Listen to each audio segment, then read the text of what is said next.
Olá, como você está? Que bom que você está por aí no nosso 21º dia. Hoje nós vamos encerrar essa semana que falamos sobre comunicação e iniciaremos amanhã um novo princípio. Mas hoje vamos então ao nosso último capítulo, dessa sessão da comunicação, 21º dia, que tem como título a comunicação que elimina os ruídos. Antes de terminarmos nossa análise dos princípios de Jesus concernentes ao falar de coração, concordemos mais uma vez que comunicar-se não é fácil. O que você deve fazer quando se vê diante de inevitáveis barreiras, desvios e acidentes de percurso? A maioria dos manuais de computador contém uma seção de resolução de problemas, que nos diz o que fazer no caso de algo dar errado. No exemplo de Jesus, vemos orientações claras sobre o que fazer quando há empecilhos na nossa comunicação.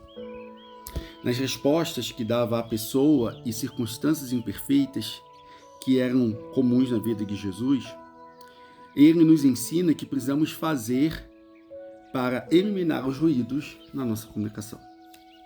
Quando criticado, Jesus dava uma resposta clara e segura. Essa é a primeira coisa. João registra uma conversa de Jesus no qual declarou aos seus ouvintes que ele era a luz do mundo. Falando novamente ao povo, Jesus disse: "Eu sou a luz do mundo. Quem me segue nunca andará em trevas, mas terá a luz da vida." Os fariseus lhe disseram: "Você está testemunhando a respeito de si próprio. O seu testemunho não é válido."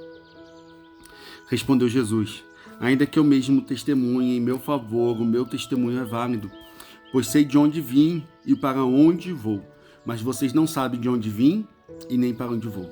Então lhe perguntaram: "Onde está seu pai?" Respondeu Jesus: "Vocês não conhecem nem a mim e nem meu pai. Se me conhecesse, também conheceriam meu pai." João 8, do 12 até o 19. Quando os fariseus perguntam a Jesus: "Onde está seu pai?", estão repetindo os comentários de que ele era filho ilegítimo de José. Visto que Jesus fora concebido pelo Espírito Santo, é fácil ver como esse tipo de intriga era atraente para as pessoas que não criam nele.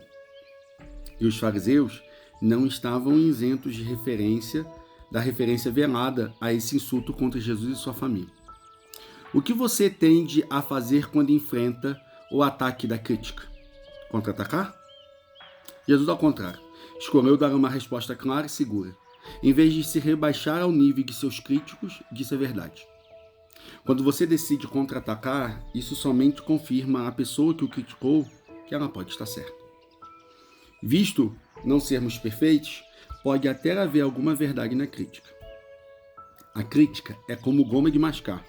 Masca-se por um tempo para ver se há algum gosto de verdade, depois cospe-se. Dê uma resposta clara e segura em vez de reagir defensivamente. Segunda coisa, quando duvidaram sinceramente dele, Jesus fornecia provas. João também registra uma conversa que Jesus teve com o discípulo Tomé após a ressurreição. Uma semana mais tarde, os seus discípulos estavam outra vez ali e Tomé com eles. Apesar de estarem trancadas as portas, Jesus entrou, pôs-se no meio deles e disse: "Paz seja com vocês." E Jesus disse a Tomé: "Coloque seu dedo aqui, veja minhas mãos. Estenda a mão e coloque-a no meu lado e pare de duvidar e creia." Disse-lhe Tomé: "Senhor meu e Deus meu." Então Jesus lhe disse: "Porque me viu, você creu. Felizes os que não viram e creram." João 20, do 26 ao 29. O que você faz quando alguém duvida de sua palavra? Em primeiro lugar, perceba que não é o único. Também duvidaram do próprio Jesus e ele sempre disse a verdade. Sempre que alguém duvidar de você, pode escolher focalizar-se ou em si mesmo ou na necessidade da outra pessoa.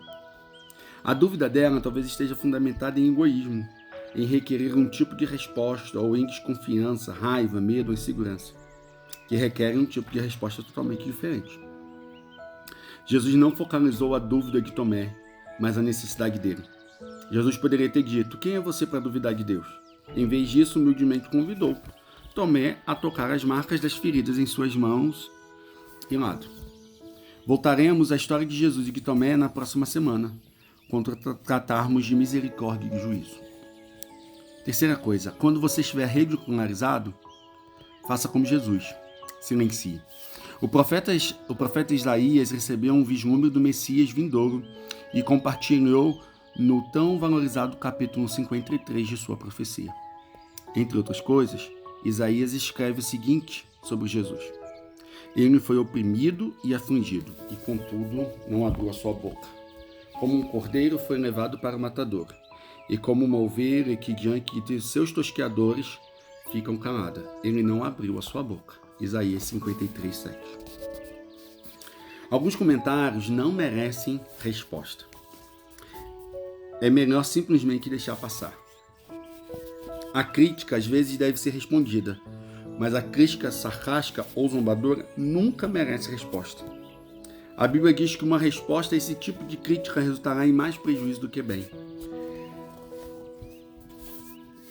Se você perguntar com um cínico, levará um tapa no rosto.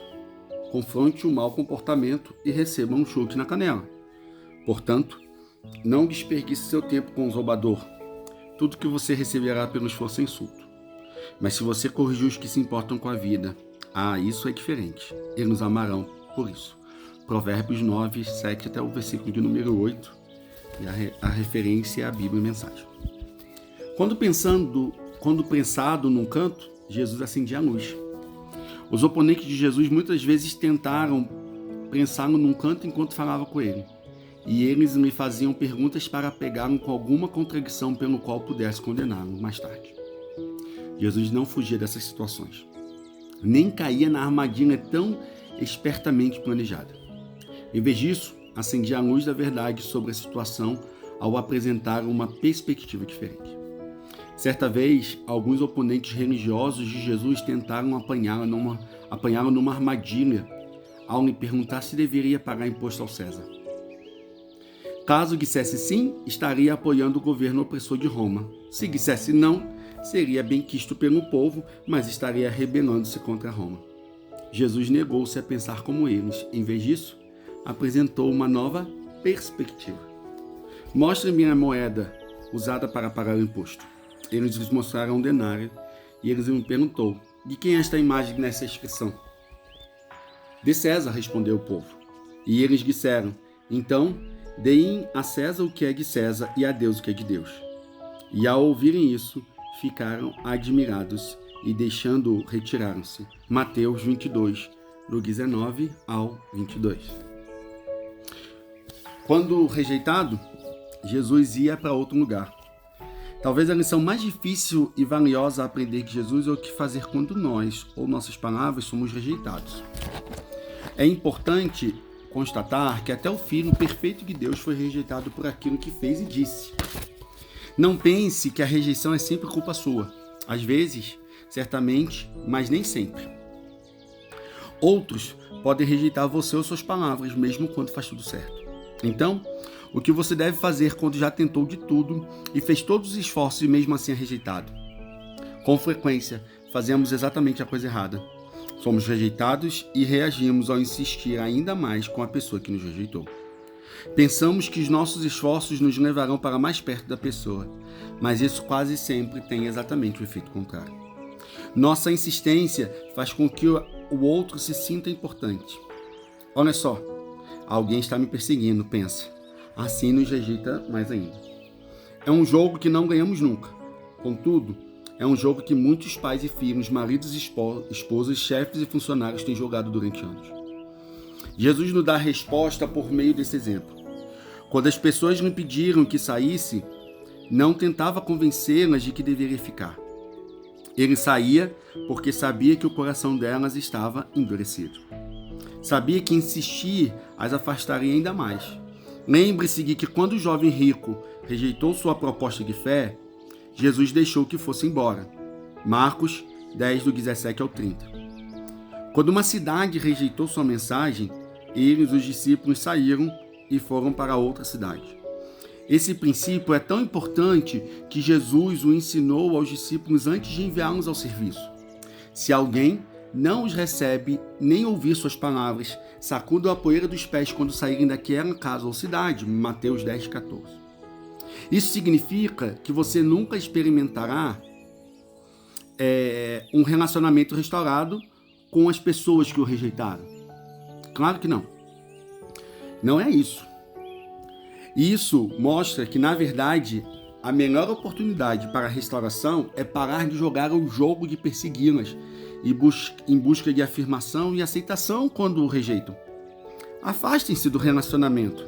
Firmem sua posição numa vida de fé e espere que as pessoas caminhem em direção a você.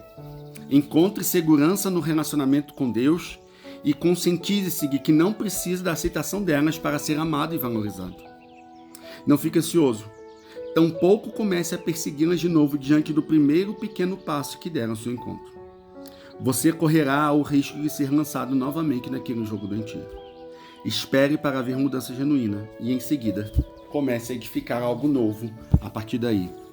Entenda, eu, pastor Júnior, falando, o que eu estou falando você não vai desprezar a pessoa sempre, para sempre. Não, se a pessoa de fato mostrar mudança genuína, você pode novamente reedificar um relacionamento com a pessoa que te rejeitou. Mas, enquanto a pessoa não quer e ela não quer viver isso, meu querido, deixe ir. E eu vou te dizer mais. Tem pessoas que saem da nossa vida que, na verdade, não é uma perca, é um ganho. E eu vou te dizer até um pouco além. Tem pessoas que às vezes perdem, que nós perdemos, mas tem pessoas que, na verdade, às vezes perdem a gente. Então, não insista com pessoas que não querem e não querem viver. E, por fim, o último conselho que Jesus nos mostra é: seja corajoso. Ao concluirmos nossa análise de 7 dias do terceiro princípio de relacionamento de Jesus, deixe-me lembrar desta verdade. É preciso coragem para você se comunicar. Aqui está o encorajamento. A coragem compensa. Entre todas as ferramentas que Deus nos deu, as palavras são os mais importantes. Como disse Salomão, a morte e a vida estão no poder da língua. Provérbios 18, versículo 21. Na Torre de Babel, quando Deus quis interromper o projeto, ele não tirou deles talhadeiras e martelos. Não, tirou-lhes a capacidade de comunicar. As palavras são como tijolos. Você pode usá-los para quebrar uma janela ou pode usá-los para construir uma fundação. Há uma antiga canção que dizia: pau e pedra podem quebrar os meus ossos, mas as palavras nunca vão me machucar. No entanto, isso simplesmente não é verdade. Palavras têm o poder de despedaçar os sonhos de um marido. Palavras têm o poder de partir o coração dos pais. Palavras têm o poder de acabar com a alegria de uma esposa. Mas palavras também podem construir e dar a vida. Você já se apercebeu do poder que tem para encorajar uma pessoa com simples palavras como bom trabalho? Ou para curar ao dizer sinto-me muito, por favor, perdoe-me? Para animar uma pessoa com as palavras eu amo você? Pense no poder vivificador que as palavras tiveram em muitos momentos de sua vida. Pode ter sido o elogio de um técnico de futebol, ou as palavras sábias da vovó, ou a verdade dita por um professor. Por meio das palavras que você fala, Deus me deu mais poder para gerar fé, esperança e amor na vida das pessoas do que você é capaz de imaginar.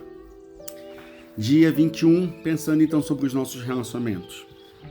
Ponto para você refletir. É preciso ter coragem para se comunicar. Um versículo para memorizar.